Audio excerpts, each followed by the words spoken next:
Yehecha Adonai Bereshidrecha. Yaecha Adonai panav elecha vechuneka. Issa Adonai panav elecha ve'asen lecha shalom. O Senhor te abençoe e te guarde. O Senhor faça resplandecer o seu rosto sobre ti e te agracie. Tenha o Senhor misericórdia de ti e ponha em ti a paz. Shalom Adonai Alechem. Quem vos fala, pastor missionário Youssef Herzog Brickman, presidente mundial da comunidade Beit Shalom. Posso relatar nesse momento a experiência que eu tive no dia 27 de abril de 1975. Experiência qual tocou profundamente na minha vida, profundamente na minha religião, profundamente na minha vida social em geral.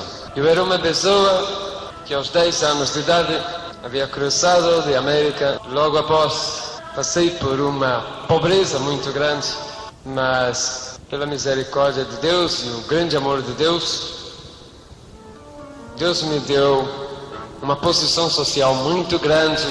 Em 15 anos, passei de mendigo para um industrial. Mas o plano de Deus na minha vida era outro, totalmente diferente. Eu que era praticante ortodoxo do judaísmo mais fechado e sem nenhuma abertura, Deus tinha um plano na minha vida. Esse plano que Deus tinha na minha vida não era plano de riqueza, não era o plano de posição social. Deus me fez subir no auge da glória financeira, mas também Ele me fez descer no baixo para que eu conhecesse o outro propósito que Ele tinha na minha vida.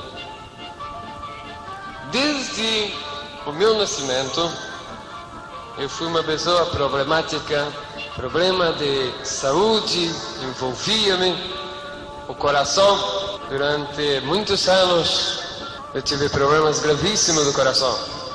Quando eu estava em Buenos Aires, na Argentina, em 1960, era uma pessoa que não entendia o idioma latino, nem espanhol, nem português. Foi para mim muita dificuldade, muito problema. Consegui me adaptar à vida latina, à vida ocidental. Mas, como um bom judeu ortodoxo, eu tinha certeza que o Senhor estava comigo, que Deus era Deus de Israel, era Deus do universo, era o Deus que não desamparava, que o meu povo, o povo judeu, tinha um Deus, e que nesse Deus nós devíamos confiar as 24 horas do dia. O propósito de Deus na minha vida foi muito além do imaginável e compreensível. Uma pessoa com um problema terrível do coração, que esteve inumeráveis infartos de coração, mas que sempre conseguiu ultrapassar os limites da tolerância e vencer a enfermidade, talvez a demasiada fé no Deus de Israel. 27 de abril de 1975, estava caminho à faculdade onde iria fazer uma tese sobre sismologia, porque em 74 eu me formei engenheiro civil. Estava fazendo uma pós-graduação. Era às 18 horas de aquele dia, frio, um pouco chuvoso. A cidade de Buenos Aires estava nublada e já se fazia noite naquele inverno argentino do mês de abril. Cruzando a Avenida da Liberdade, uma avenida muito comprida, no meio daquela avenida eu senti o que sempre havia sentido durante os meus 25 anos de vida: problema no coração de novo. Senti a pontada, levei a mão ao peito, senti uma outra pontada mais forte, me curvei o corpo e senti que as minhas forças foram saindo e ali caí totalmente no chão. Vi quando os carros frearam e tudo sumiu, tudo desapareceu. Senti que eu estava entrando para dentro do meu corpo. Demorou pouco instante, eu comecei a passar por uma experiência que verdadeiramente marcou muito na minha vida, a experiência da morte. O corpo começou a ficar adormecido. A morte em si não dói. A pessoa entra numa espécie de um transe. E ali estava eu passando a experiência da morte. Senti quando de repente comecei a sair para fora, só que estava saindo para fora do meu próprio corpo. Pela primeira vez eu vi o meu rosto e o meu corpo sem ser no espelho. Tive a experiência do espírito saindo da matéria. Tive a experiência da pós-morte. Se até ali tinha alguma dúvida sobre o que acontecerá depois da morte, ali já não tinha mais dúvida. Depois da morte, há vida. E é uma vida muito misteriosa, muito interessante. A uma altura mais ou menos de uns 2 metros, 2,5, o meu espírito parou, fiquei vendo o meu corpo e comecei a ter, a partir daquele momento, experiências extranaturais, sobrenaturais. Porque eu via tudo ao redor e espírito vê espírito. Eu estava no espírito e via outros espíritos, mas não espírito de gente que morre. Via espíritos de exército celeste e espírito de exército do inferno. Uma constante guerra entre o espírito do bem, os anjos celestes, e o espírito do mal, os demônios. Não vi nenhum espírito de morto. E ali estava preocupado, porque havia caído a minha carteira com as documentações. Eu estava preocupado e então comecei a gritar para que aqueles que estavam cerca pegassem a minha carteira, pegassem os meus documentos. Motivo que havia $15.000 dentro da carteira e eu tinha medo que fosse roubado, porque mesmo depois da morte, o amor ao dinheiro o judeu não deixa. Foi uma experiência maravilhosa. Na faculdade a gente aprende ou a negar a Deus, ou então aprende coisas totalmente fora dos planos de Deus. Aconteceu no meu caso em que muitas vezes um doutor chamado Juan Quiroga, este é o presidente da Associação Argentina de Espiritismo, era da ordem de Allan Kardec. Ele ensinava a respeito de reencarnação, que ele era o maior médium e que os médiums eram usados para fazer o bem e que o espiritismo era algo verdadeiro, genuíno. Só que eu provei tudo ao contrário. Por quê? Porque no meu desespero de querer comunicar com alguém ali, eu não consegui.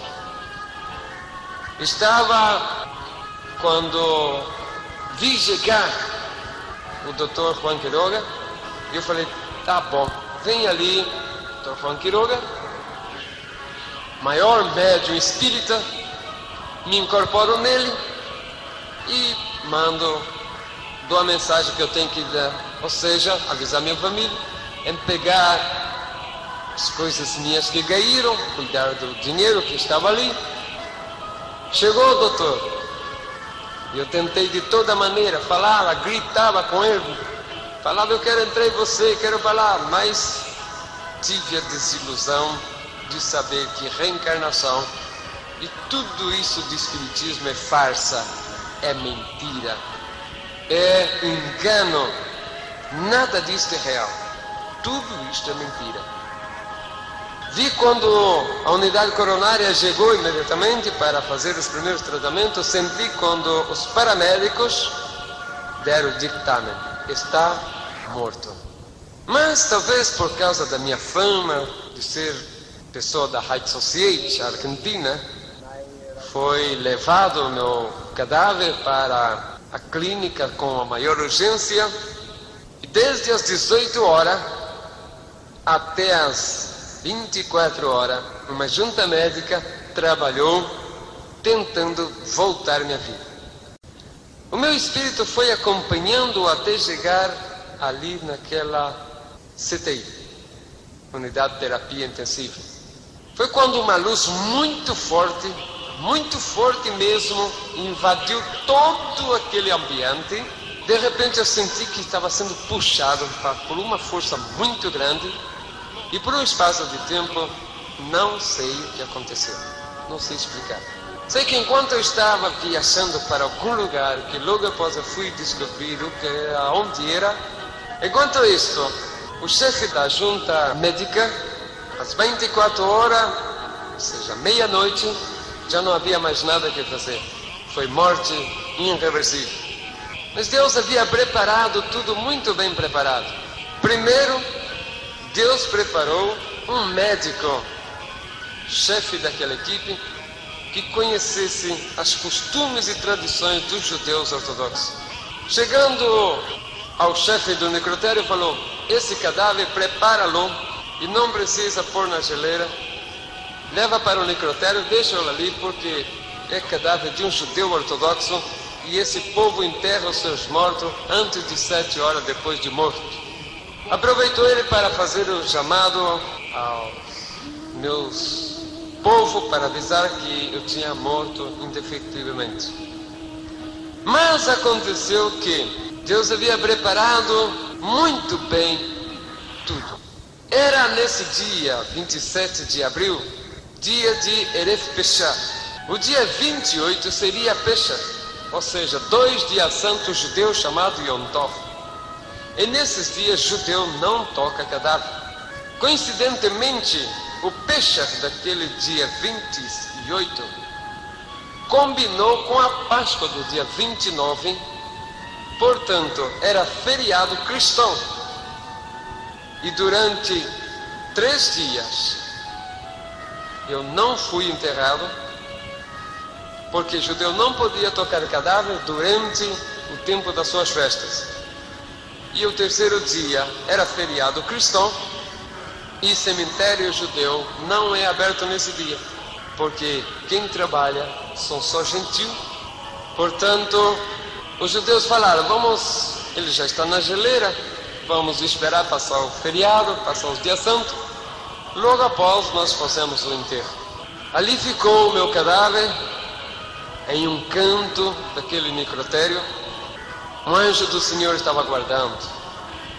Muitas pessoas perguntam: como pode ser que esse homem passou 70 horas morto, não apodreceu e ninguém deu conta daquilo? Primeiro, fazia muito frio, como disse, abril na Argentina é tempo de inverno e faz frio.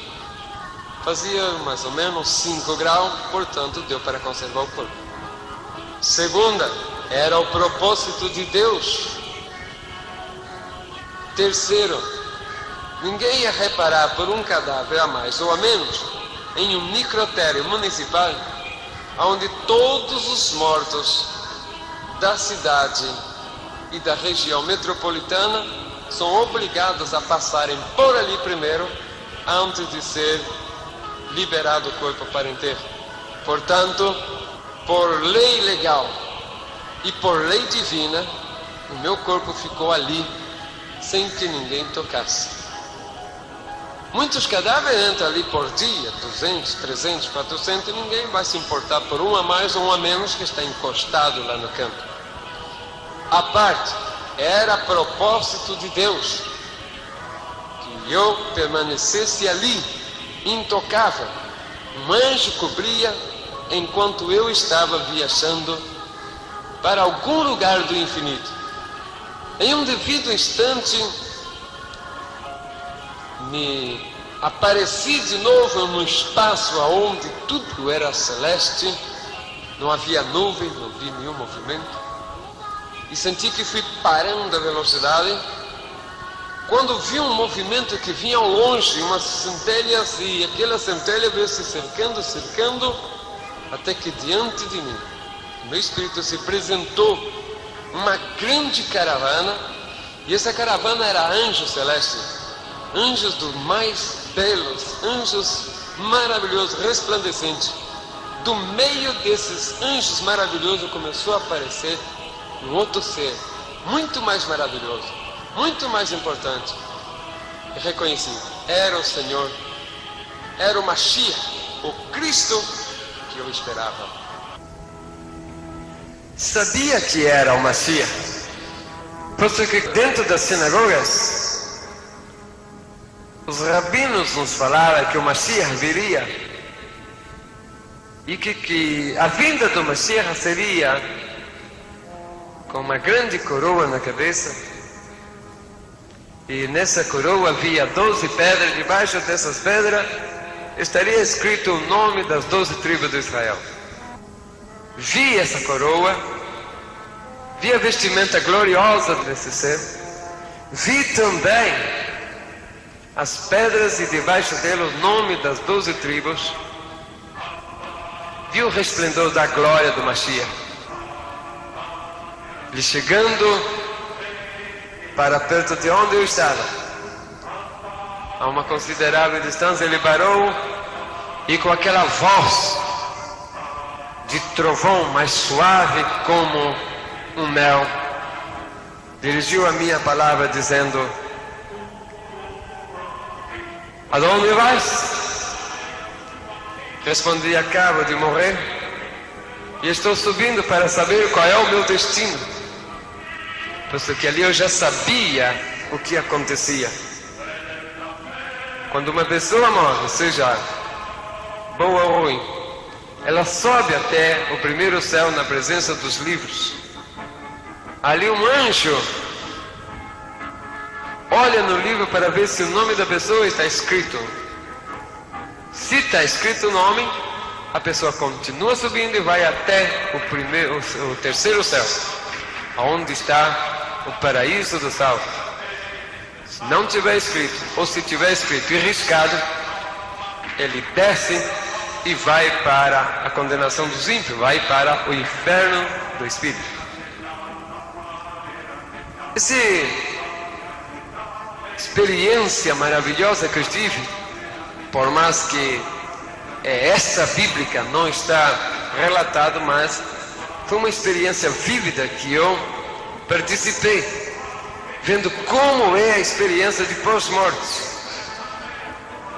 Falei: eu não quero voltar, eu quero passar para aí. O Senhor falou: tu não podes passar para cá, porque se passar daí para cá, tu não podes voltar mais, e tu ainda é mortal. Vas a descer porque tem uma missão que vou entregar para vós. Se passar daí para cá, tu não podes voltar mais, passas a ser imortal.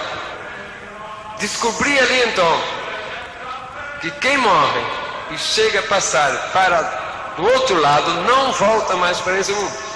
Mais uma prova de que alma penada, espírito de morto andando pelo mundo, é tudo engano e mentira.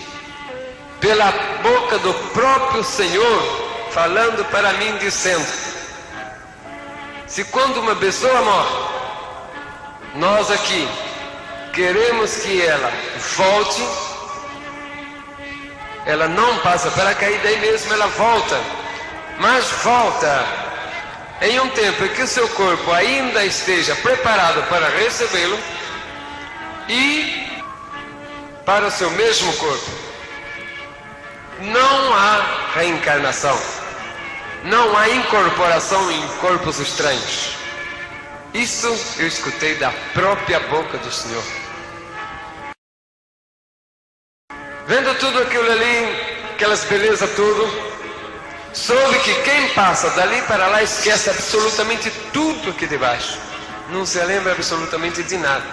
Se ele recebeu a salvação, ele vai para o terceiro céu, onde estão os espíritos gozando da salvação eterna enquanto seus corpos estão enterrados aqui na terra, esperando o dia do arrebatamento da igreja e a ressurreição do santo. Se ele foi condenado, ele desce para o inferno, aonde o espírito do condenado já está sofrendo a condenação no seu corpo enterrado aqui, esperando o dia da ressurreição no juízo final, para passar para o outro inferno, que é o definitivo, o de corpo e espírito, onde irá eternamente estar condenado. É o lago de fogo e enxofre. Vendo tudo aquilo, mesmo assim eu tentei ficar por ali, mas não houve maneira. O anjo falou: baixe, porque tem uma grande missão para fazer. Por um espaço de momento eu vi que aquela luz que me havia tirado daqui voltou e começou de novo aquele grande claridom. Naquele momento, sim, o meu espírito se entristeceu, porque eu não queria mais voltar. Mas não teve maneira. O anjo, ou seja, o Senhor mandou voltar sem conversa e tive que voltar mesmo. Enquanto aquela força foi me puxando de novo para trás, vi o Senhor ficando atrás daquela caravana de anjos, no resplendor daquela maravilhosa visão. E de novo, por um espaço de tempo, não sei explicar o que aconteceu. Só sei que era já bem tarde, quando eu aparecia dentro do necrotério. Sabia onde estava o meu cadáver e fui vendo tudo aquilo, o espírito, até que ele foi chegando e foi descendo até encostar onde era o meu cadáver. Ali eu senti um grande desespero, uma grande angústia, porque eu não queria mais voltar à vida, porque é maravilhoso demais o outro lado da vida. Naquela angústia, naquele desespero, não teve jeito. Não houve maneira de ficar. Tive que voltar mesmo, por ordem divina, para cumprir uma missão evangélica que o Senhor iria dar depois. Passei a experiência gloriosa da ressurreição, assim como Lázaro, assim como o filho da Sunamita, e como de muitos que morreram, mas que Deus quis mandar voltar e voltou. Estava ali quando entrou meu espírito no meu corpo e começamos aquela luta entre a matéria e o espírito para pôr tudo em funcionamento de novo. Eu lembro que a primeira coisa que foi dominada foi a mente. O coração devagar começou a bater, quando de repente eu senti que tinha que sair dali, porque estava respirando muito profundo e precisava sair dali. Mas eu falava: estou todo embrulhado, porque eu vi por fora, tinha que fazer uma força para conseguir sair dali. E com muito sacrifício consegui, sacrifício quase sobrenatural, enfiar a mão numa brecha daquela roupa e arrancar aquele lençol. E com muito sacrifício sentar naquela mesa, muito fraco. Ao lado olhei, tinha um envelope escrito meu nome. Eu falei: o que será isto? Abri ali, vi um papel escrito do hospital e li que estava escrito atestado médico de defunção. E ali estava eu, lendo o meu próprio atestado de óbito. O morto lendo seu atestado de óbito. Fraqueza muito grande, o meu corpo todo amarelado, sentindo mau cheiro, dificuldade muito difícil. Era já madrugada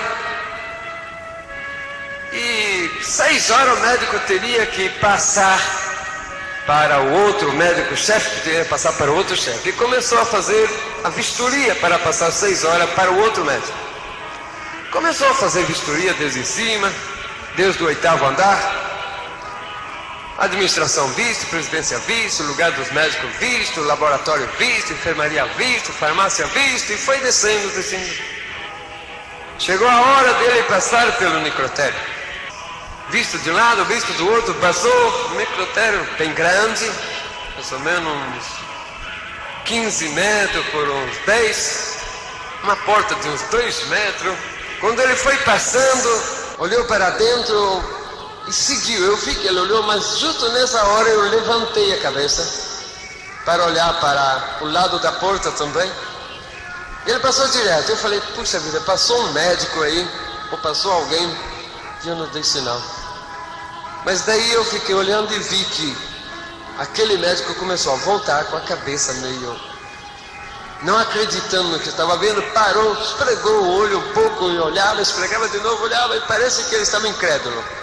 Não sabia o que estava acontecendo.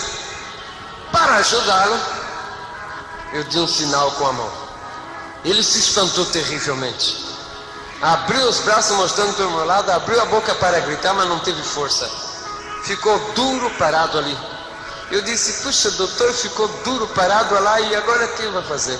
Eu não tinha força para falar. Começou a acontecer algo incrível dentro daquele hospital. Aquele doutor pobre ali parado, mumificado de tanto susto, medo, não sei o quê. Ainda senti quando uma enfermeira foi chegando e disse, que passa, doutor, que está acontecendo, que está mirando para dentro. E ela chegou na porta, olhou para dentro.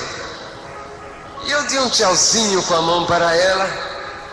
E eu só senti que a pobre foi olhando para trás e desmaiando no chão. Uma prost caído no chão.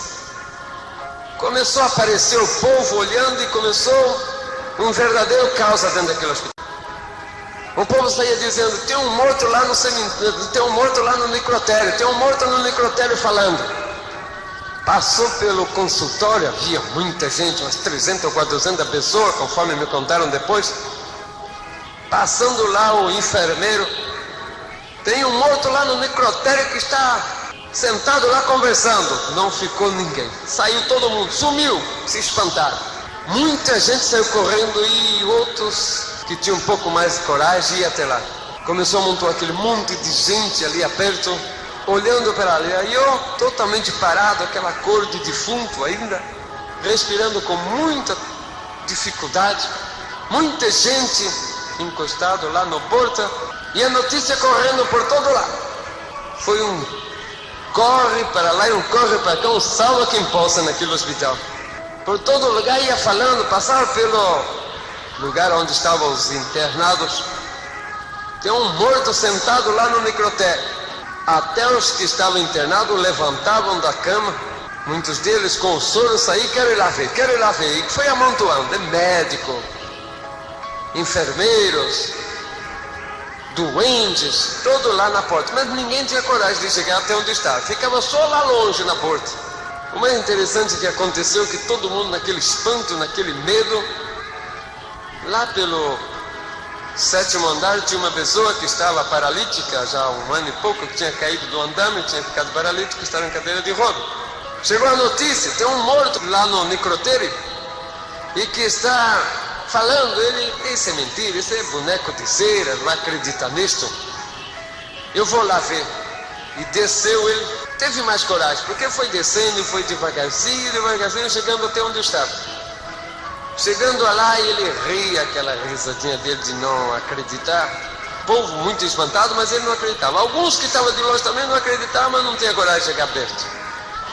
Ele foi chegando perto, na cadeira de rodas, sem mais coragem. Começou a dar volta ao redor, umas 2 ou 3 voltas, e rindo, falando, fizeram o boneco de cera tão bem feito. Mas eu já estava com meu olho já há muito tempo parado, não tinha força para fazer nenhum movimento, já estava embasado. Eu tinha que naquela hora fechar os olhos um pouco para lubrificar os olhos, já estava ardendo. Foi justo quando ele ia passando que eu pisquei o olho e ele viu e se assustou. Na hora trocou-lhe a cor, ele ficou espantado, virou a cadeira de novo, veio para bem debaixo de onde estava, olhou e perguntou para mim, você está vivo mesmo? E eu balancei a cabeça, fazendo sinal de que sim, falei, tô. Naquele momento, o pobre do homem ficou assustado demais. Nisso que ele tinha entrado, ele segurou a roda, e junto com a roda ele segurou o freio da roda, e ficou travado. Naquilo que eu falei, estou, ele virou no maior desespero, todo assustado, boca aberta, olho muito arregalado, e foi querer fugir, mas não tinha jeito. Ele empurrava a cadeira e a cadeira estava travada. Eu falei, meu Deus, agora o homem pobrecinho está cadeira travada e ele está assustado, que me viu eu aqui desse jeito, está travado. Eu falei, vou ter que dar um jeito de avisá-lo, vou ter que dar uma maneira de avisar a ele. E eu juntei muita força para tentar avisar a ele. Quando eu tinha bastante força, falei, agora. E quando eu fui fazer o sinal, que levei o braço para frente e falei, olha, eu queria falar para ele tirar o freio, abrir, soltar o freio. Ele se assustou demais. Naquilo que ele se assustou demais, naquele movimento, parece que ele pensou que eu ia em cima dele. Ele levantou da cadeira de roda e começou a andar. E eu falei, olha um paralítico andando, mas que coisa incrível, um paralítico andando. Eu que havia sido ressuscitado da morte depois de tantas horas, estava ali espantado de ver um paralítico andando. Quando o paralítico levantou e começou a correr, o povo que estava na porta, bom, todo mundo então, não ficou ninguém. Alguns dizem, não, um morto ressuscitado, falando já é muito, ainda mais paralítico andando, isso aqui já é demais. Não ficou ninguém ali, sumiu tudo. Demorou bastante tempo para que começasse a aparecer alguém de novo por ali. E eu já estava muito debilitado, mas começou a aparecer fotógrafo, repórter de todos os jornais. Mas não demorou pouco tempo, eu caí em estado de coma de novo, enquanto o hospital era um só caos, uma só bagunça. Todo mundo desesperado, correndo de um lado para o outro, porque estava acontecendo algo incrível naquele hospital. Uma pessoa, depois de 70 horas, voltar a viver, os médicos não sabiam entender, estava uma confusão terrível. Mas ali estava um dos milagres mais maravilhosos que Deus fez na minha vida. Depois de quase 70 horas morto, o Senhor me deu vida de novo. Para provar que o aguilhão da morte perdeu efeito a partir do momento em que Cristo morreu na cruz do Calvário. A partir desse momento, o aguilhão da morte já não tem mais valor, porque todo o poder foi entregue ao Senhor nos céus e na terra. E ali eu tive a experiência gloriosa da morte. Depois de vários dias em estado de comas, alguns meses depois, o doutor veio falar comigo e falou, Yusuf, você era para estar morto, debaixo de terra, já não era para sobrar mais nada. O que é que você, ou você é desse mundo, alguma coisa você tem que não é desse mundo. Eu falei, doutor, o senhor falou bem. Eu sou desse mundo, mas tem algo que pertence a esse mundo e ao universo. Quem me voltou à vida não foi a ciência, porque o senhor falou que a ciência chegou até o máximo limite, mas não pôde. Mas enquanto a ciência estava lutando pela minha vida, o meu Deus, o Deus dos meus pais, o Deus do universo, o Deus do qual eu sirvo, estava ali ao lado esperando, para quando a ciência terminar o seu limite, entrar o grande poder do meu Deus. E com o grande poder do meu Deus, ele conseguir definitivamente anular o aguilhão da morte. O aguilhão da morte que veio, que me tocou, que me levou, que durante 70 horas ela teve a mim no seu domínio.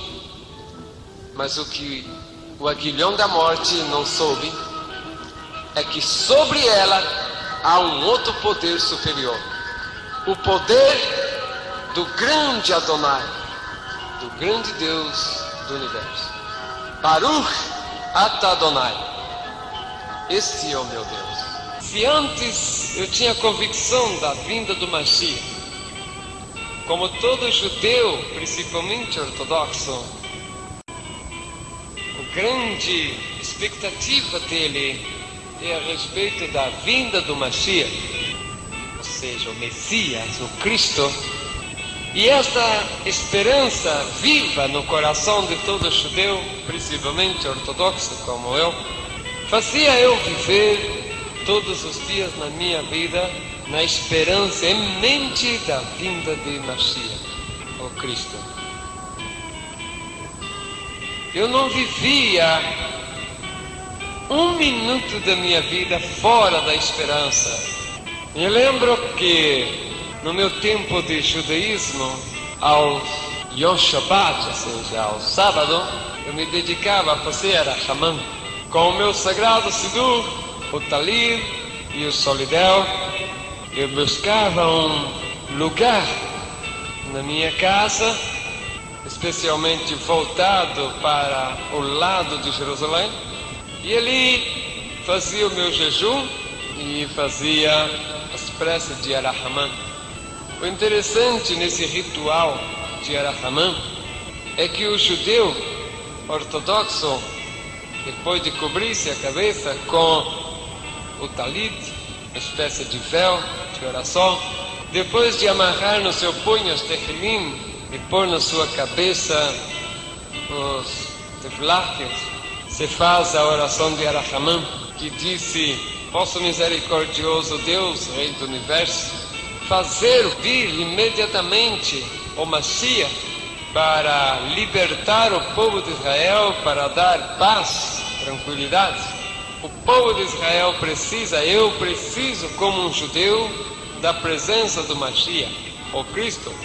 E ali nós batíamos com a cabeça na parede, alguns batem suavemente, quase que simbólico, e dependendo do grau de até fanatismo, pode-se dizer, ou de fé, como no meu caso, por exemplo, que a minha fé era tão grande que chegava a ser fanático.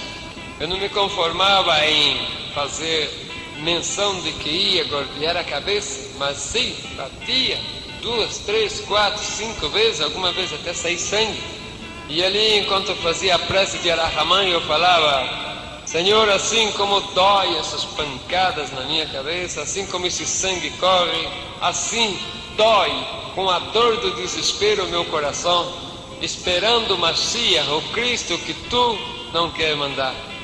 E ali nós fazíamos o Arachamã. O interessante é que jejum e esse sacrifício, implorando a Deus para mandar o Mashiach. E o mais importante é que eu chorava na esperança de Cristo. Mas eu não sabia que enquanto eu gritava chorando: Deus manda o Mashiach, Deus manda o Mashiach, ao meu lado alguém dizia: meu servo, já estou aqui.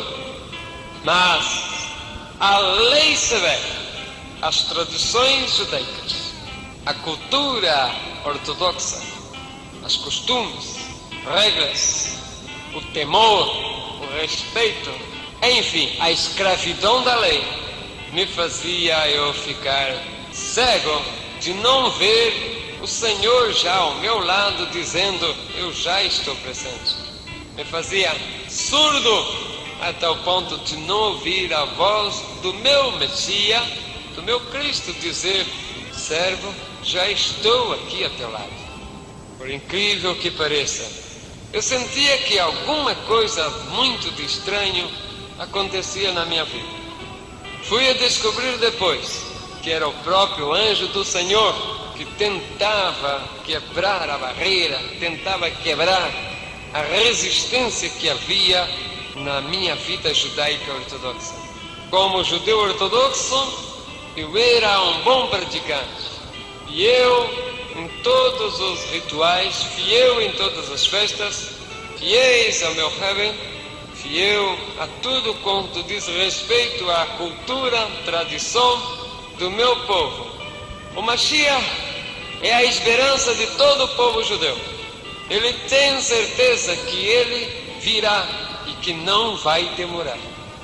Aconteceu nos dias de 78, 3 anos depois da minha morte e voltar à vida, conheci aqui hoje a minha esposa, Sara Kathleen Carlos, Sara Britman, uma jovem que, como eu também, totalmente órfã de parentes.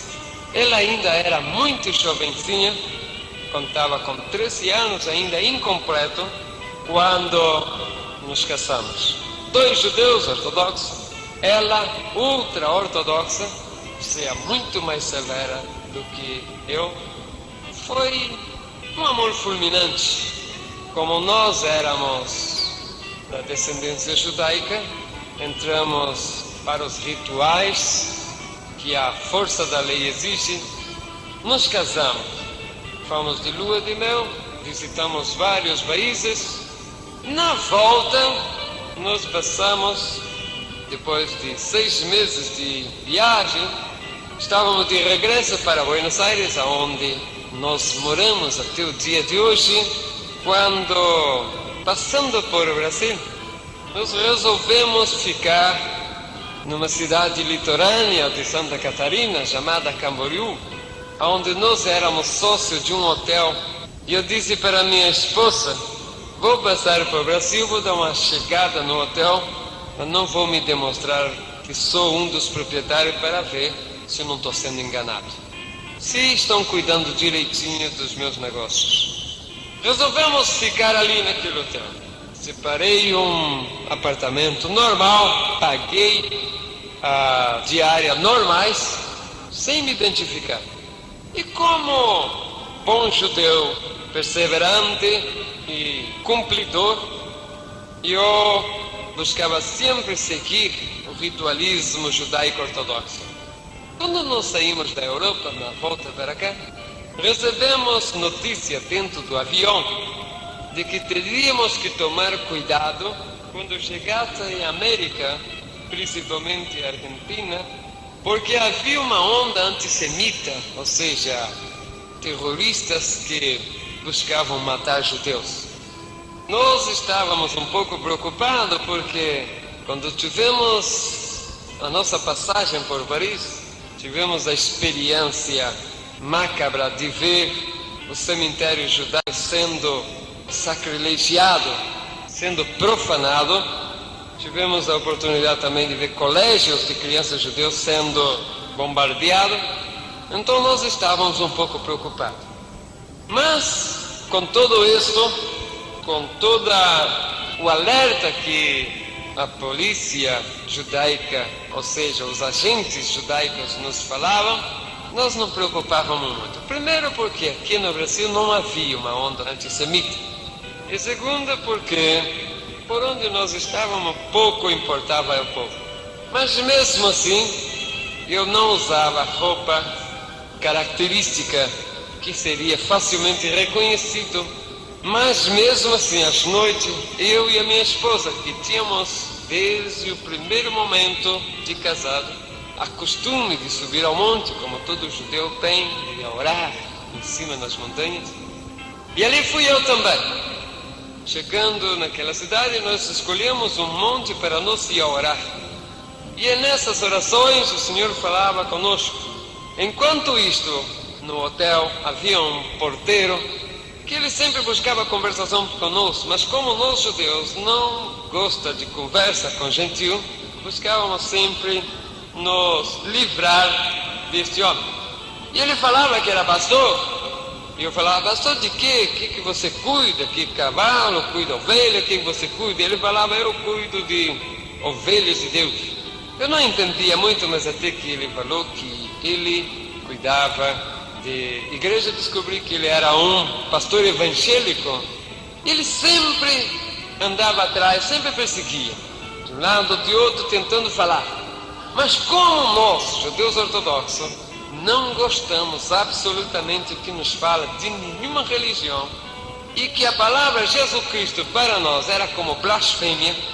Cada vez que eu ouvia falar da palavra Jesus Cristo, eu saía correndo para tomar banho, porque tinha medo que talvez o hálito da palavra que saiu da boca de quem pronunciou essa palavra poderia tocar no meu corpo e eu ficar contaminado com deuses estranhos. A palavra Jesus Cristo para um judeu é a mesma coisa de uma grande blasfêmia. E não era menos para mim, um judeu ortodoxo muito perseverante na lei. Mas aconteceu, um dia eu estava fazendo Kiddush Levaná, um ritual de santificação da lua nova. Quando no alto da montanha, ou seja, atrás da hotel tinha uma pedra, eu estava ali, arriba daquela pedra, fazendo meu Kiddush Levaná com a minha esposa. A lua estava brilhante, o porteiro tinha visto, mas ele não sabia o que era, pensava que era algum movimento raro.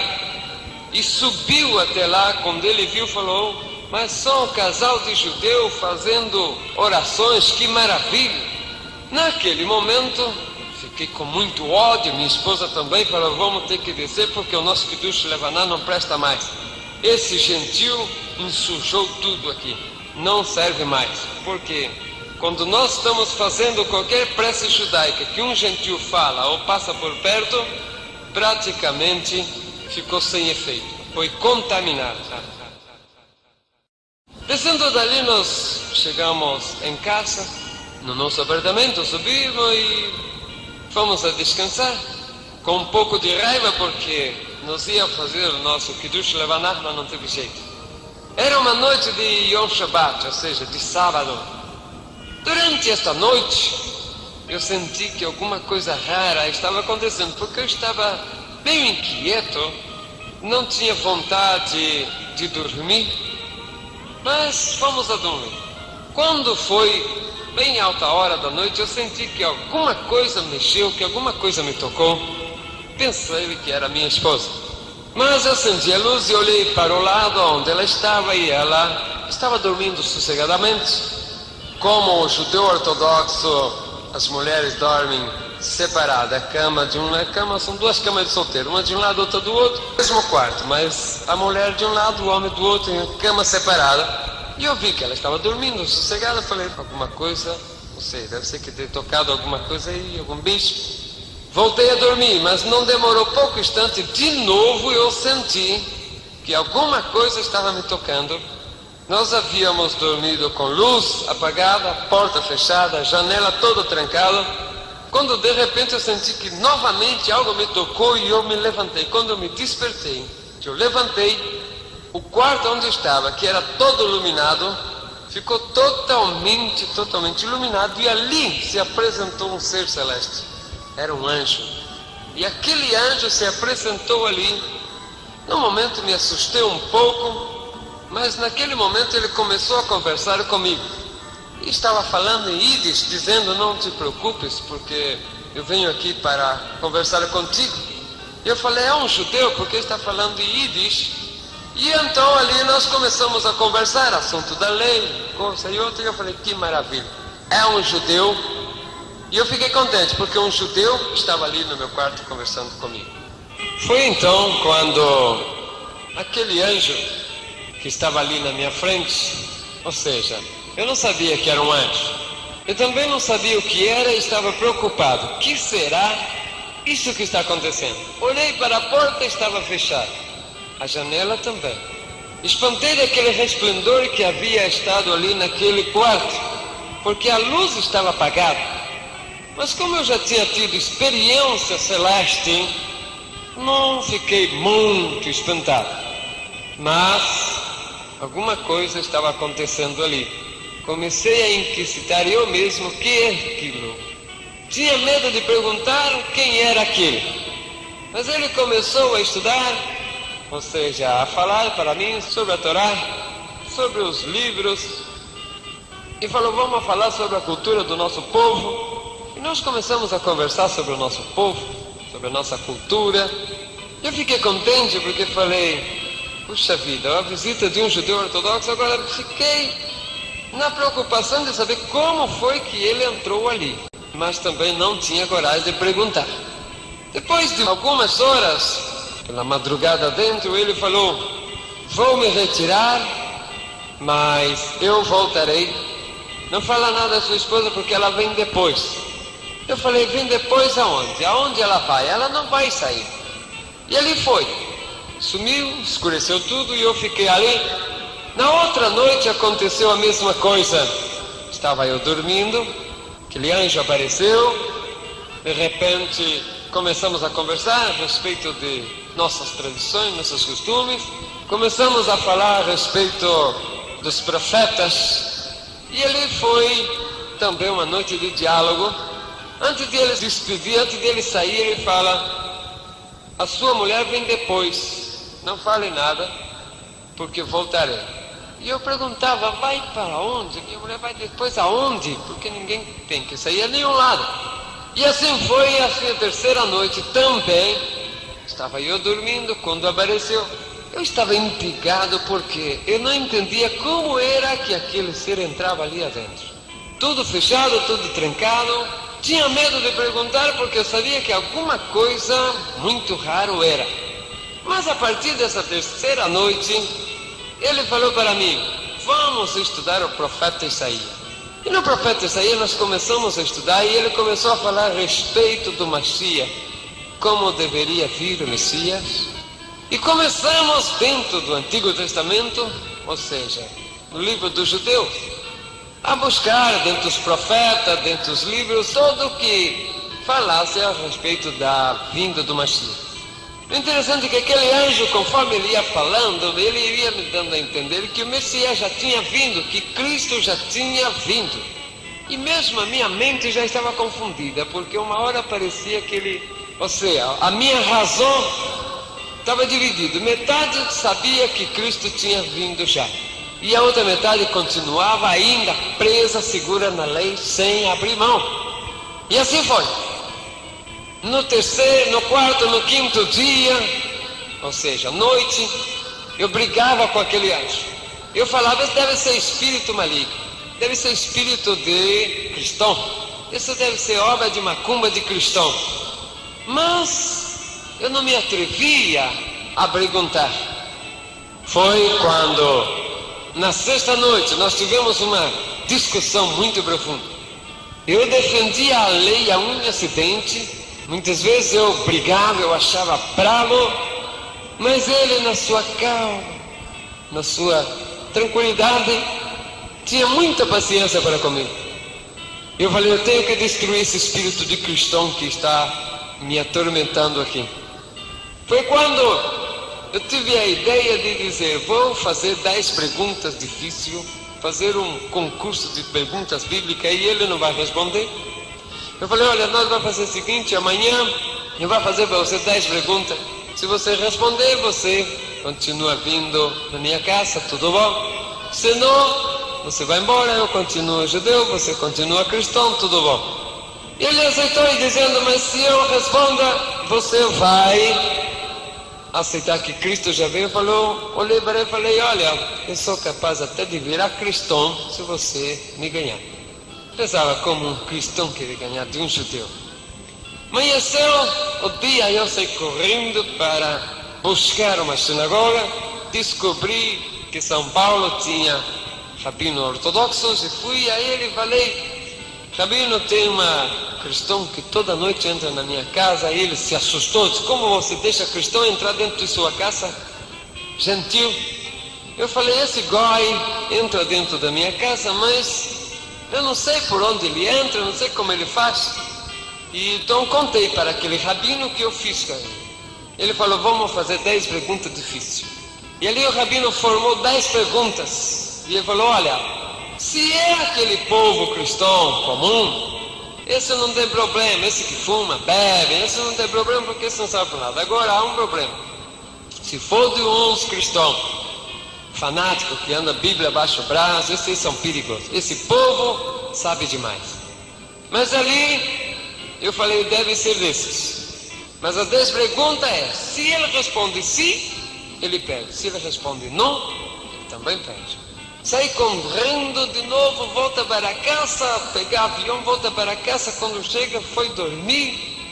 Chegou a hora, já estava lá, Deus esperando, acordei, o anjo já estava lá. Eu falei: está aqui, vai fazer 10 perguntas, você responde, se não responde, você vai embora. Lava a casa com creolina, purifica, casa que entrou goi. E aí então, você continua cristão, eu judeu, tudo bom. Primeira pergunta foi a seguinte: se você Messias, será sumo sacerdote? Porque se ele respondesse não, ele ia perder, porque o Messias é sumo sacerdote. Se ele respondesse sim, ele também iria perder, porque eu iria provar para ele que o tal de Jesus Cristo não pertenceu à tribo de Levíticos. Mas na mesma hora ele me respondeu, fazendo pergunta, dizendo: acaso, no meio de todos os sumos sacerdotes, todos foram da tribo de Levi? Na mesma hora, a minha alegria de ganhar aquele gentil se acabou, porque Melquisedeque ninguém sabe de que tribo é e não pertence aos levíticos. E conclusão, eu que estava na esperança de ganhar de 10-0 daquele anjo, perdi de 10-0 para ele. Fiquei morrendo de raiva e pior, que havia prometido para ele que se ele ganhasse eu virava cristão. E palavra do judeu tem que ser sim, sim, não, não. E eu chorei de amargura e de raiva. E quando ele terminou, ele falou comigo: a partir de hoje, Yosef, tu nunca mais será o mesmo. Eu falei: por que não vai ser eu mesmo? Vai continuar sendo o mesmo. Eu falei: você me ganhou, tá bom, você me ganhou. Aí ele foi saindo, já desaparecendo pela parede. Eu falei: tudo bem, você me ganhou, mas quem é você? Me responde, quem é você? Naquela hora ele falou com aquela voz, indo-se para o infinito: eu sou aqui. E antes dele desapareceu, escureceu tudo de novo, e apareceu uma mão na parede, e nessa mão começou a aparecer uma ferida, e eu vi sair 3 gotas grandes de sangue. Eu falei: não, esse cristão, a parte de me bagunçar a minha cabeça, todo dia ainda suja esse tapete com sangue, eu vou ter que lavar e pagar a limpeza de tapete. Desapareceu aquilo, eu fui, acendeu a luz. Quando eu fui para lá, não vi nenhum sinal de sangue ali. Falei: alguma coisa muito rara acontece, e eu estremeci o corpo todo, fiquei com muito medo. Mas voltei, paguei luz para ir dormir. Quando eu vou apagar a luz, eu olho para cima, eu vejo as 3 gotas de sangue, e que veio para o meu lado, e uma voz que falou comigo assim: seja agora lavado no sangue do Cordeiro. E eu senti que naquela hora, aquelas 3 gotas de sangue caíram em mim. Eu senti aquele gosto, inclusive, de sangue na boca. Estremeci o corpo todo dia, porque eu fiquei com muito medo, muito abalado, e fui a dormir. No outro dia era Shabat. Levantei já brigando, pela primeira vez, brigando com mim mesmo. Mas a minha briga era contra Deus, porque eu falava: Deus me abandonou, fez um goi me ganhar, fez um gentil entrar na minha casa, profanar a minha vida, fazer eu prometer, e Deus não gosta mais de mim, eu vou pecar, vou fazer bastante pecado.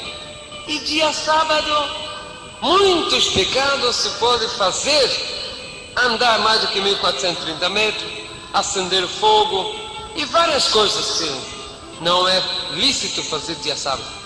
Levantei cedo e minha esposa já começou a dizer: não ande, não se preocupe, não ande, não agite, porque vas a pecar contra o sábado. Eu falei: mulher, eu não sou mais judeu, Deus não gosta mais de mim, Deus me mandou para o inferno, e eu já vou para o inferno, e já que eu vou para o inferno, você vai junto comigo. Não vai deixar você, porque naquela hora eu estava me lembrando que todo judeu que negava a Deus era amaldiçoado, era excomungado com a maldição do Monte Ebal. E eu sabia que todos os meus vizinhos, minha família, animal, mulher, tudo estaria naquele momento amaldiçoado, anatemizado, excomungado. Eu falei: Deus não gosta mais de mim, Deus me jogou fora. E foi ali que eu comecei a andar. Chegou a noite, naquela noite de sábado, eu comecei a andar, a esposa chorava. Entramos em uma estradinha muito escura, e uma estradinha sem saída, quando de repente eu vi no meio da estrada ali um movimento. Eu falei: deve ser boteco, vou entrar, tomar cachaça, tomar uma cerveja, pecar mais bastante. E mulher entra, tu vai entrar também, assim nós vai dois para o inferno.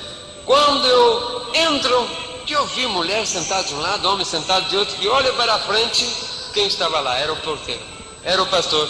Eu falei: igreja de cristão, deixa eu sair daqui. Falei: não vou sair daqui não, mas melhor do que pecado de tomar cachaça é prostituir contra Deus, é adorar outro Deus.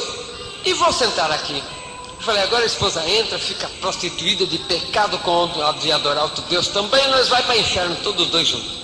E ele entrou, e eu sentei de um lado, ela sentou de outro, e o pastor falou: o casal de judeu veio na igreja e fez a igreja, vamos receber, seja bem-vindo, em nome de Jesus. Eu falei: quem tira esse nome, tá? Deixa vai embora com essa porcaria. E ele ficou, e ele falava do tal de Jesus. A pregação daquela noite foi: vinde a mim, vós que estáis cansados e oprimidos, e eu vos libertarei. E ele começou a falar que Jesus era rei de Israel, que Jesus era o salvador da humanidade, que Jesus era o rei dos judeus. E eu comecei a ficar com raiva, e eu falei: eu vou bater nesse pastor.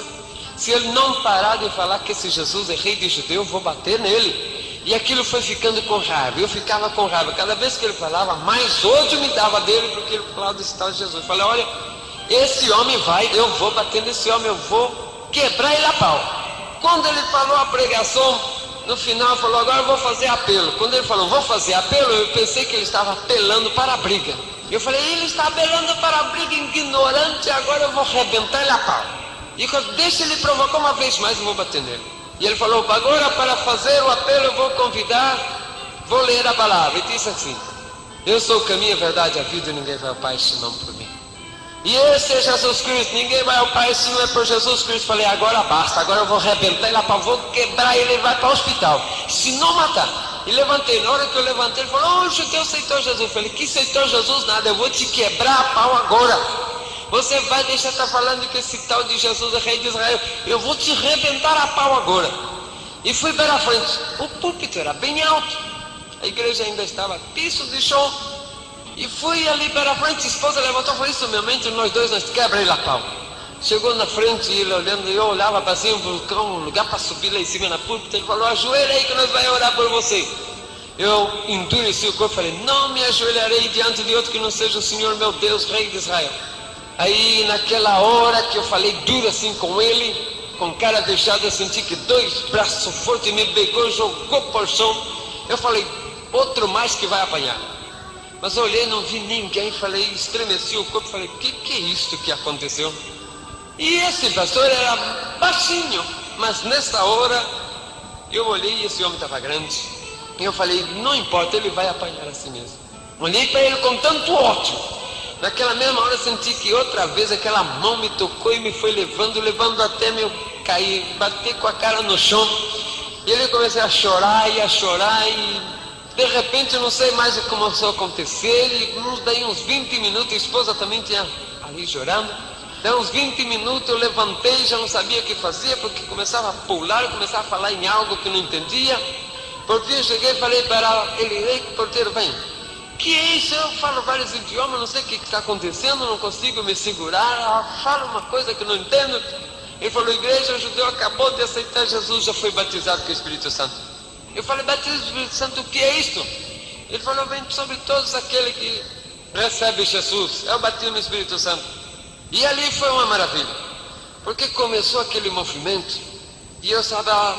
batismo no Espírito Santo, eu começava a pular e começava a glorificar, e eu não sabia o que era aquilo, não conseguia me sustentar, me segurar. A esposa ficou assustada. Nós fomos embora para casa, no meio do caminho, junto com os irmãos, e falando de línguas, e também não tinha jeito de me segurar, dentro de ônibus, falando de língua, não conseguia me sustentar, me segurar. Chega em casa, nós ficou parado, descansando um pouco, não tinha jeito, de repente começava de novo a falar língua, esposa assustada, que é isso? Eu falei, não sei, coisa de cristão, batismo no Espírito Santo que chegou e me pega, todo momento batismo no Espírito Santo me pega, não sei o que passa e que me segura. Fomos dormir, mas não tinha jeito, daí de hora em hora, de novo batismo no Espírito Santo. Falar, mulher, batismo no Espírito Santo está pegando de novo. Está pegando de novo e eu não estou aguentando, e já levantava falando de línguas e aquilo já não me segurava mais. Numa hora ela ficou nervosa, falou, a hora que esse batismo no Espírito Santo chegar, você me avisa, porque eu vou expulsar esse batismo no Espírito Santo. Falei, tudo bom, agora bom. Ela deitou, eu também deitou. Quando foi lá pelas tantas da madrugada, de novo eu levantei com o corpo todo pegando fogo e já comecei, falei, mulher, batismo no Espírito Santo está chegando de novo. Está chegando, está me pegando. Ela falou, vou arrancar esse batismo no Espírito Santo agora. E veio, quando ela veio, me tocou em mim. Quando ela tocou em mim, também começou a pular e ia falar. Eu falei, mulher, segura ele, não deixa ele sair. Eu falei, não tem jeito, já me pegou a mim também. Aí então a noite inteira já começamos a lá abraçados os dois e falando em línguas e glorificando e dançando no Espírito. E já pronto, ninguém segurou mais. Quando nós conseguimos nos acalmar um pouco, eu falei, mulher, você falou que ia expulsar o Espírito Santo, o que aconteceu? Ele falou, não sei se batismo não consegue expulsar, mas é gostoso demais. Que é isso, que gostoso esse de cristão.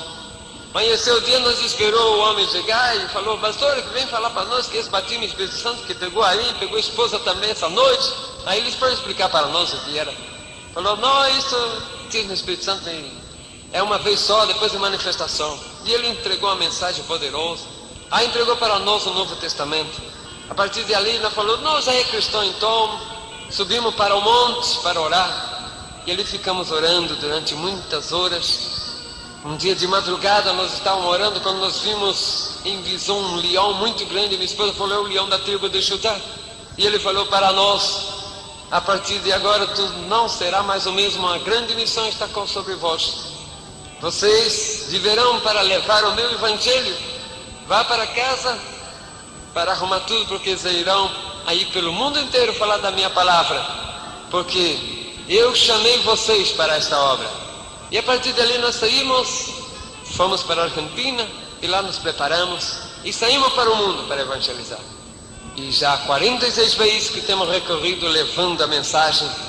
E foi glorioso a partir daquele momento em que Jesus me tomou, me jogou por terra e fez o que quis de mim. Mas graças a Deus, hoje eu posso louvar a Deus, porque o Senhor tocou na minha vida. Conheço Jesus desde aquele então, desde quando Ele me pegou, me batizou com seu Espírito, sem que eu ainda não era cristão. Levantei para bater num pastor, mas levei uma surra do Senhor, tão gostosa e maravilhosa. Graça e paz da parte de Deus para todos os ouvintes. Estamos aqui entregando a última parte do testemunho sobre a minha vida. Testemunho que começou em 1975, quando eu passei a experiência da morte. Logo após, em 1978, eu me converti ao cristianismo. E com o cristianismo recebi a promessa do Senhor de grandes bênçãos e de uma grande missão, que o Senhor iria preparar-me para esta grande missão. Corria-se os anos, desde 1978, eu e a minha esposa recorrendo os países, África, Américas, todas as 3 Américas. Pela primeira vez passamos aqui por Brasil em 78. A segunda vez nós havíamos ido para o Equador, de lá Colômbia, Venezuela, e entramos por Santa Helena a Roraima. De ali viemos com a família até Cuiabá, no Mato Grosso. Quando a minha família ficou numa cidade perto de Cuiabá, porque por ordem divina, por revelação divina, eu iria evangelizar as florestas amazônicas. Preparei tudo, deixei a família acomodada e peguei o indispensável e fui para a grande missão que Deus havia preparado e mandado para mim.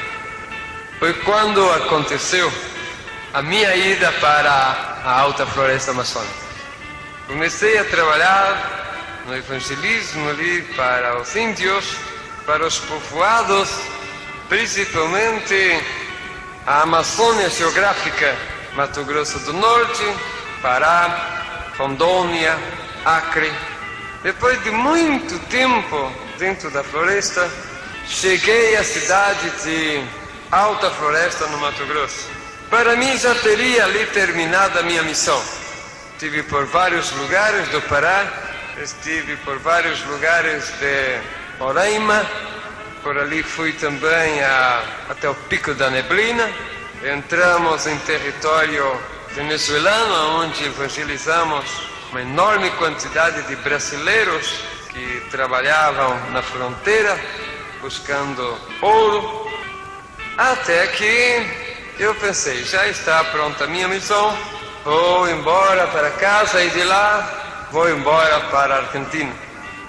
Não sabia a que dia era e nem que hora era o dia em que eu cheguei na cidade de Alta Floresta.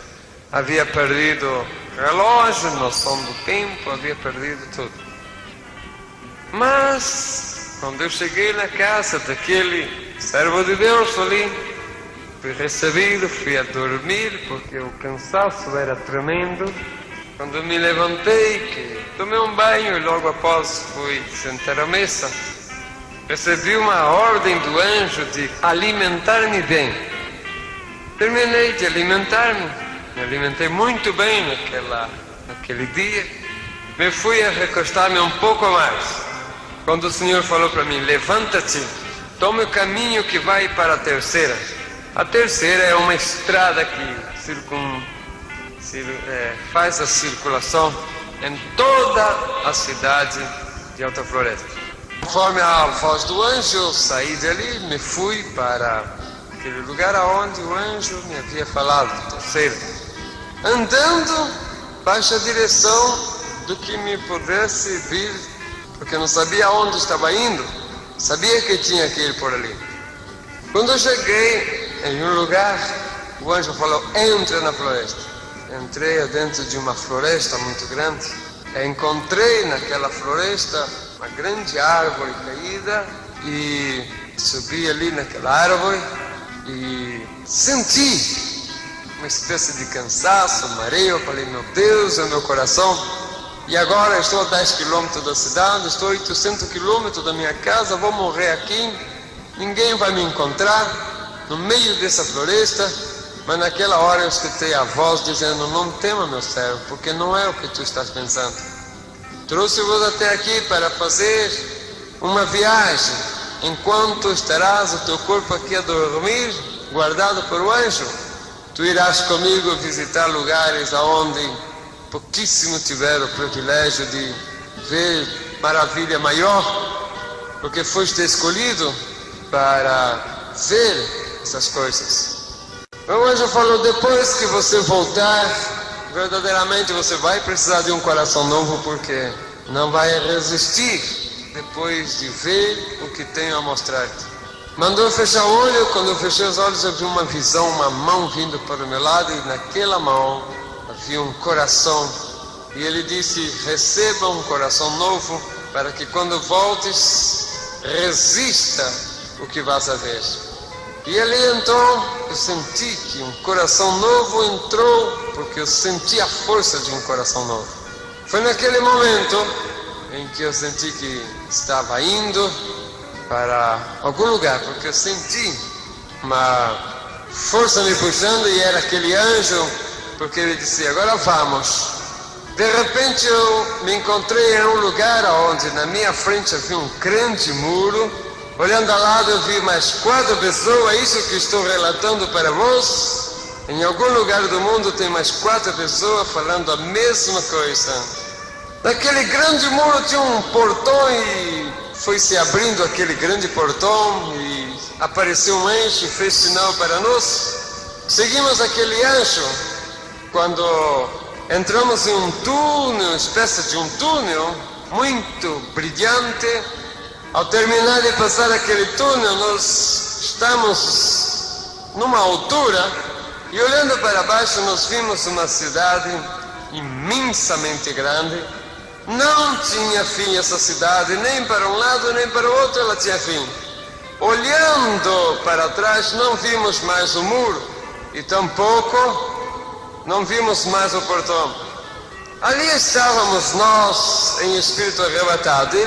Tínhamos a forma do corpo, havíamos recebido um corpo, parece que um corpo energizado, umas vestimentas celestes. Eu não havia morrido. Muitas pessoas falam, ele morreu 2 vezes. Não, nessa vez o meu corpo estava dormindo, não estava morto, estava dormindo, enquanto o meu espírito, com um corpo energizado, estava vendo e recorrendo esses lugares. Fomos descendo, e o anjo à frente, nós fomos descendo, até que os nossos pés, do nosso corpo energizado, encostou sobre as ruas daquela cidade. Olhando, começamos a deparar a grande beleza, grande maravilha, o grande resplandor daquela cidade. As ruas, lisinhas e brilhantes, a cor dourada, e falei, é totalmente de ouro. O anjo falou, ruas de ouro é a cidade do Deus Altíssimo. Ali naquela cidade era maravilhosa. Não havia casas comuns, não havia prédios, não havia fábrica, nem comércios, nem barracos. Somente mansões, imensas mansões, feitas em pedras preciosas. no meio de jardins de belíssimas flores. A beleza daquilo é indescritível, não tem como explicar a beleza de tudo aquilo. Era maravilha demais. Me maravilhava de ver o esplendor tão grande daquela cidade. Eu estava tão maravilhado com o resplendor daquela cidade quando o anjo falou: estás pensando na luminosidade da cidade? Eu falei: sim, não vejo sol, não vejo nenhum luminar. Ele falou: porque esta cidade é iluminada pelo Cordeiro de Deus. A glória do Cordeiro de Deus é que ilumina essa cidade. E ali nós fomos andando, vimos rio com água cristalina e a cidade toda prontinha, mas sem habitantes. Só a cidade ali prontinha. De repente começamos a entrar em uns jardins e no meio daqueles jardins nós começamos a ver seres celestes. Anjos andavam no meio daqueles jardins.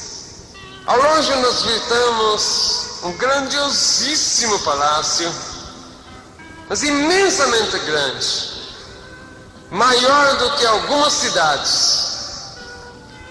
Suas 12 torres muito grandes subiam assim nas alturas, e cada vez que íamos acercando para aquele palácio, mais era um movimento de seres celestes, de anjos, até que chegamos adentro daquele palácio.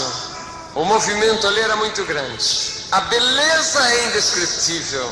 O luxo é indescritível. Não tem como explicar para você, meu ouvinte, a beleza de tudo aquilo ali.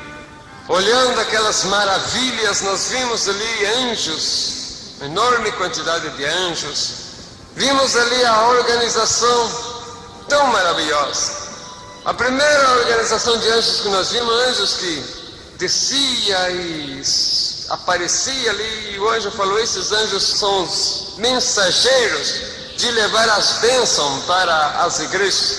E o anjo nos ensinou, nos explicou qual era o trabalho daqueles anjos. Ele disse: quando lá embaixo, no mundo, um pastor ou um dirigente abre o trabalho, nesse momento sai daqui os anjos mensageiros para aquela igreja e entram dentro da igreja, vê qual é o problema, qual é a dificuldade, qual é a enfermidade que tem todos ali.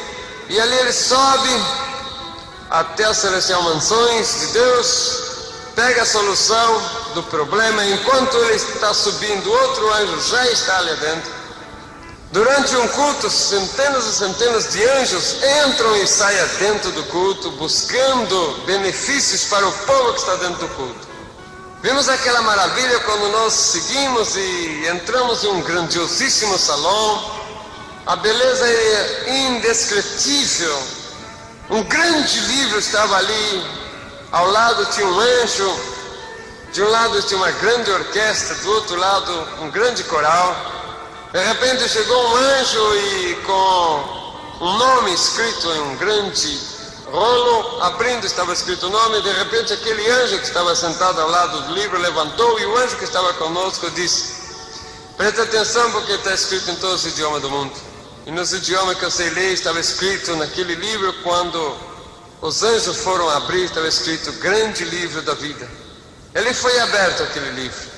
Vi quando aquele anjo molhou alguma coisa como se fosse para escrever num líquido vermelho. Quando começou a escrever ali em cima o nome, conforme ele ia escrevendo, a tinta que era vermelha ia transformando-se em ouro, e o nome que era escrito ali não era o mesmo nome que o anjo trouxe, era outro. E nós descobrimos que o nosso nome é outro no céu.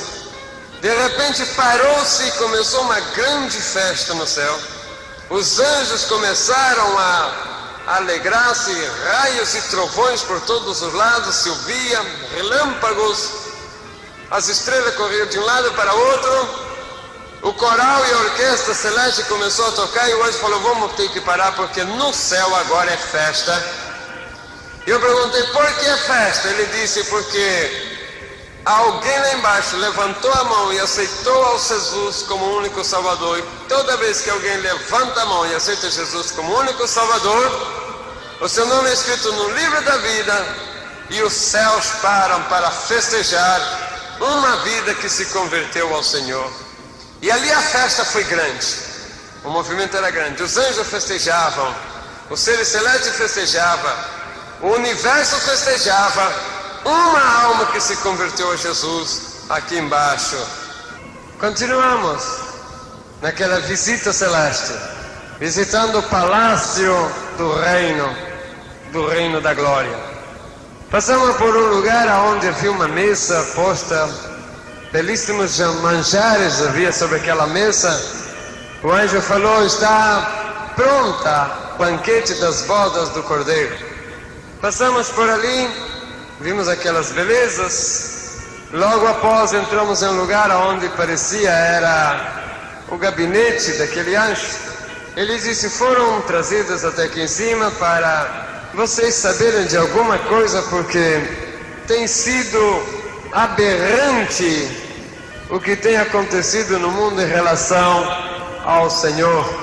Muitas organizações negando a Deus, muitas igrejas levando heresia para o povo, igrejas negando a existência de inferno, igrejas totalmente desvirtuadas, levando o povo ao engano. E não somente isso, como também organizações filosóficas, teosóficas, enganando tremendamente o povo, e o caos cada vez tremendo. Portanto, trouxemos-vos até aqui para saber de algumas coisas para vocês testemunhar lá embaixo. Disse para nós: o primeiro que tem tido muito sucesso, o diabo, é justamente a negação da existência do inferno. Vocês vão ir acompanhados com uma caravana de anjos até o inferno, vão ver como é lá e presta atenção em tudo. E ali, com uma caravana de anjos, nós descemos.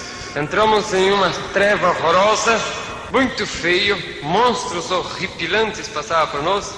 Mas o interessante é que no meio de tudo isso nós olhávamos e brilhava todo ao nosso redor. E esse brilho saía de nós. O anjo que estava conosco falou: se espantam do brilho que são, ou não sabeis que vós sois as luzes do mundo? Descobrimos que verdadeiramente nós brilhamos. Nós somos a luz das trevas. Depois de aquele espaço de tempo, chegamos em um lugar onde uma força invisível não permitia avançar mais. O anjo falou: daqui para lá vocês não podem passar, porque vocês ainda são mortais. Se passar para lá, não volta mais. Mais uma vez eu comprovei a mentira mundana a respeito de espírito de morto que anda por aqui e de reencarnação. Não existe. Isto é tudo invenção e falsidade. Mas estávamos ali, quando nós olhamos, vimos um lugar horripilante, horroroso.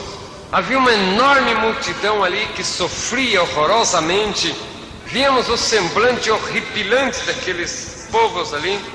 E o anjo falou, muito triste: esses são os espíritos daqueles que morreram, seus corpos estão enterrados lá em cima na terra. Os seus nomes não foram escritos no livro da vida, não foi encontrado escrito ali, portanto receberam a condenação e estão aqui.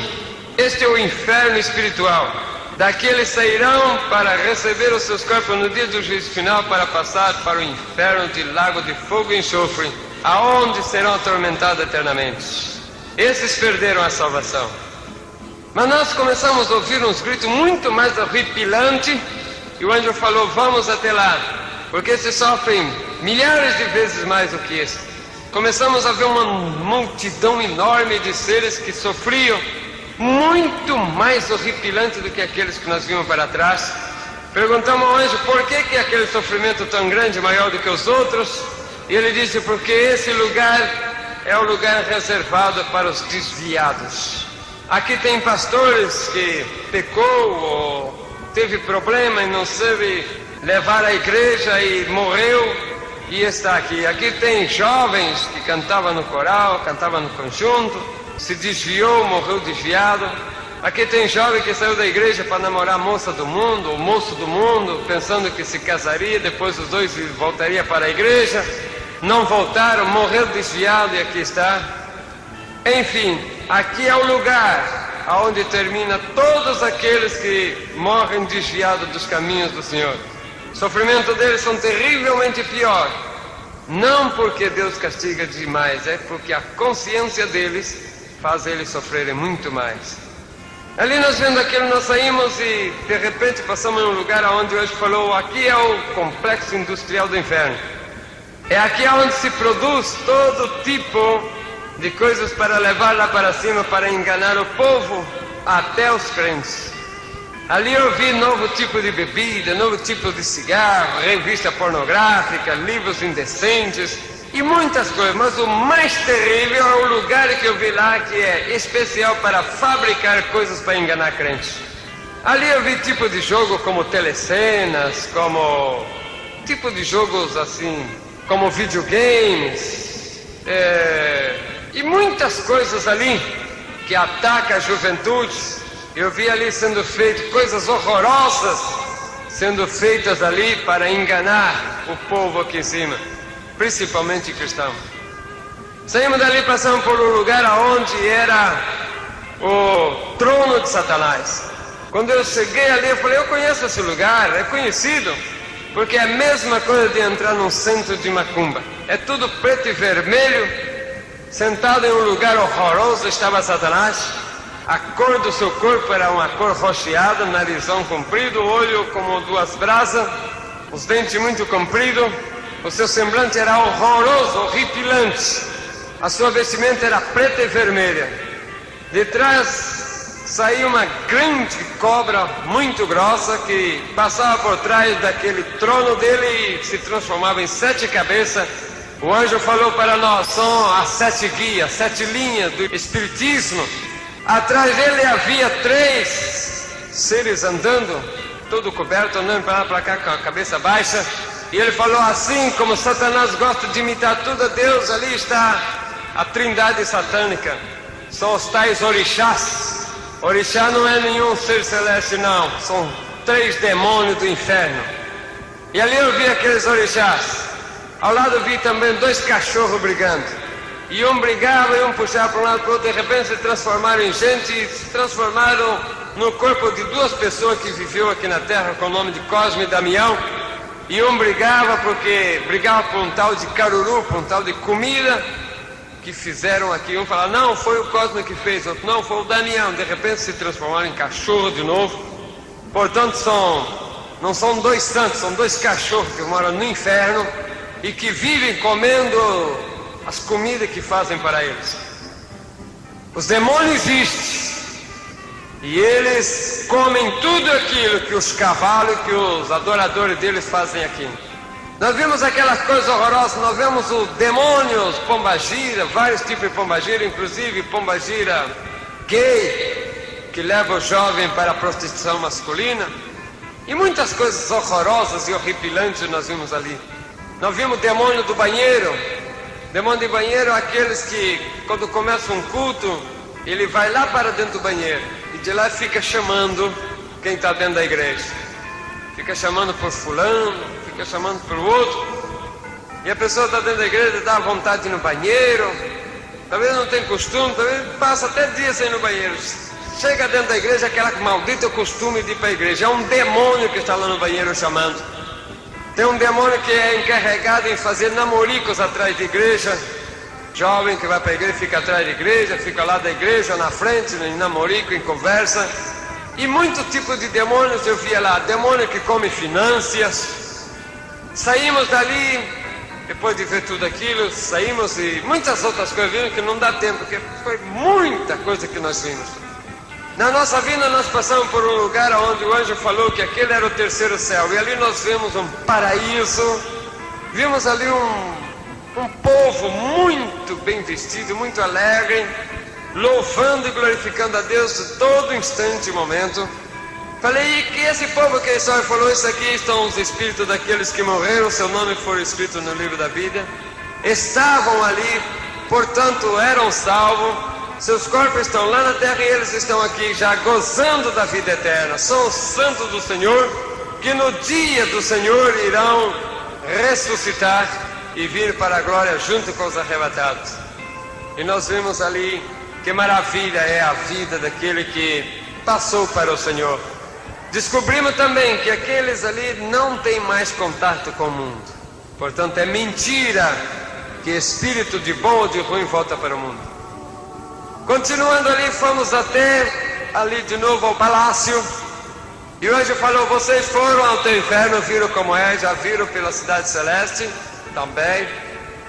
Passaram no paraíso do salvo, viram tudo isso. É a prova de que tudo isso existe, para vocês aplacarem a ira do diabo, que usando de heresia tenta desencaminhar o povo do verdadeiro caminho. Agora, antes de vocês voltarem para os seus corpos que estão dormindo na terra, vocês vão ter uma visão de como será o arrebatamento da igreja. De repente nós nos encontramos nas nuvens e havia uma grande multidão de anjos, um grande tapete todo cheio de pedras preciosas, cor púrpura que vinha do infinito. No final desse tapete havia um grande trono todo incrustado de pedras preciosas. De um lado e do outro do tapete, um cordão de anjos que sumiam no infinito. Foram descendo-se uns anjos trazendo o livro da vida, outros anjos trazendo outros livros. Também aquele coral e aquela orquestra que estava ali diante do livro. E um movimento muito grande estava aqui, enquanto na terra a bagunça estava tremenda. A violência, o descontrole da natureza, catástrofes, o desrespeito, tudo estava horroroso. De repente sentimos um grande trovão, uma bola de fogo começou a aparecer por aquele infinito e foi descendo. Os anjos falou: eis aí o noivo vindo à busca, ao encontro da noiva. E dentro daquela bola de fogo, aquela bola de fogo era a glória e o resplendor do Senhor, foi descendo e passou por frente de nós. E nós vimos o Senhor vestido de glória e honra buscando a noiva. Quando chegou aqui nas nuvens, 4 trombeteiros se posicionaram nos 4 cantos da terra. Um anjo falou: ao tocar a primeira trombeta está terminado o tempo da graça. Ao tocar a segunda trombeta, todos os mortos em Cristo serão ressuscitados. Foi o momento em que nós estávamos aqui na terra, quando vimos em todo lugar, dentro do cemitério onde tinha crente enterrado, a terra explodia de dentro, iam saindo os nossos irmãos, glorificando a Deus com seus corpos totalmente transformados, glorificando a Deus e subindo para as alturas. Subiam para cima a ponto de ver os ressuscitados todos glorificando a Deus, quando de repente o Senhor levantou e falou: ao tocar a última trombeta, será arrebatada a igreja viva. E a trombeta tocou, e nós estávamos aqui quando vimos o grande bagunça que se quedou depois do que o povo de Deus foi arrebatado. Uns corriam de um lado para o outro, as rádios, televisão, jornais não sabiam explicar, porque milhões e milhões de pessoas sumiam em vários lugares do mundo. Mas não demorou muito a entenderem que o grande acontecimento já tinha sido predito há milhares de anos. Era o arrebatamento da igreja, do povo de Deus. Os desviados e os que ficaram estavam desesperados, porque sabiam que tinham perdido a oportunidade. Nós vimos o grande caos que ficou quando ainda tivemos a oportunidade de ver em cadeia mundial de rádio e televisão um pronunciamento do anticristo tomando posição e dominando o mundo. Enquanto isso, nas nuvens, a multidão enorme dos arrebatados e dos ressuscitados glorificavam a Deus em uma só voz.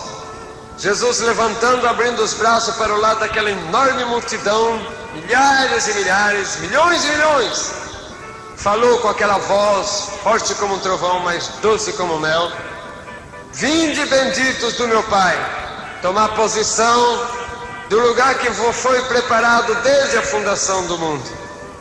E ali então o povo todo glorificou a Deus de uma maneira muito grande. Relâmpagos cruzavam os céus, e ali em labareda de fogo fomos levados até o palácio, sentamos naquela mesa, e ali foi feita a última Santa Ceia, que era as bodas do Cordeiro. Ao terminar, o Senhor entregou para nós os galardões, dizendo: felicitações, foram fiéis até o fim, eis os vossos galardões. Um anjo foi cercando com uma chave e falou: eis a chave das vossas mansões, habite-a. e dali nós passávamos para as mansões, e Jerusalém Celeste recebeu os seus habitantes. Enquanto aqui na terra a grande tribulação dominava, o anticristo dominava e o povo desesperado, Jerusalém Celeste vivia momentos de glória com o seu povo. Jesus andava de um lado para o outro dentro da cidade visitado, e durante 7 anos foi festa no céu das bodas do Cordeiro. Grandes maravilhas e grandes belezas, o povo arrebatado e os ressuscitados ali na glória. Visto tudo isso, voltamos para muitas outras coisas, vimos que não dá para contar agora. Voltando para trás, nós vimos o anjo falou: agora vá e entra nas igrejas e conta esses testemunhos todos para ele. Antes o anjo falou: olha para o relógio. Nós olhamos, vimos um grande relógio, e nele um ponteiro, só tinha o número 12, faltava 1 minuto para as 12. E o anjo falou: vai e fala que falta 1 minuto para que isto seja acontecido. Mas antes, olha, nós olhamos e vimos um grande trono, onde estava sentado Deus Pai, do lado direito Jesus, e o Espírito Santo que estava ao lado na sua manifestação e poder. Uma grande nuvem cobriu o rosto do Pai. O anjo falou que ninguém poderia ver, mas de dentro daquela nuvem saiu uma mão, e debaixo daquela mão uma outra mão. E o anjo com voz triste falou: presta atenção naquela mão que está segurando a outra mão, porque a mão de cima é a mão de Deus que tinha levantado para autorizar o arrebatamento da igreja, mas a de baixo é do Senhor Jesus. E nós vimos quando Jesus falou: Pai, misericórdia te peço, ainda não, dá um tempo para que possa vir o desviado e aquele que eu ainda tenho que trazer para o meu aprisco. E olhando para os olhos de Cristo, de um lado chorava lágrima comum por aqueles que ainda não ouviram a palavra, mas do outro lado chorava lágrimas de sangue. E aquelas lágrimas de sangue era pelo desviado, era por aqueles que ouviam a palavra, mas não queriam obedecer. E o anjo falou: Jesus tem chorado lágrimas de sangue há muito tempo pelo desviado, por aquele que saiu da igreja, por aqueles que ouvem a palavra, mas não querem ouvir. Vai e diga que muito em breve Jesus vai buscar a igreja, e que o desviado continua sangrando Jesus, para que ele volte, e para que aqueles que ainda não se acercaram voltem logo, porque Jesus em breve estará nas nuvens juntamente com a caravana, e será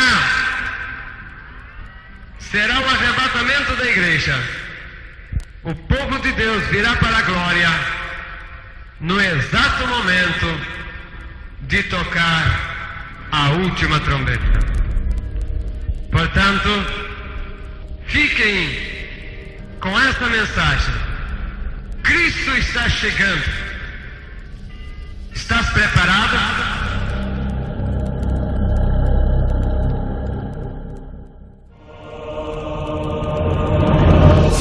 Meu filhinho desapareceu. Na maternidade desapareceram todas as crianças recém-nascidas. Centenas de milhares de desaparecidos. Que é isto, meu Deus? E a catástrofe se manifestou exatamente na mesma hora em todo o mundo. 2 empregados de minha loja acabam de desaparecer!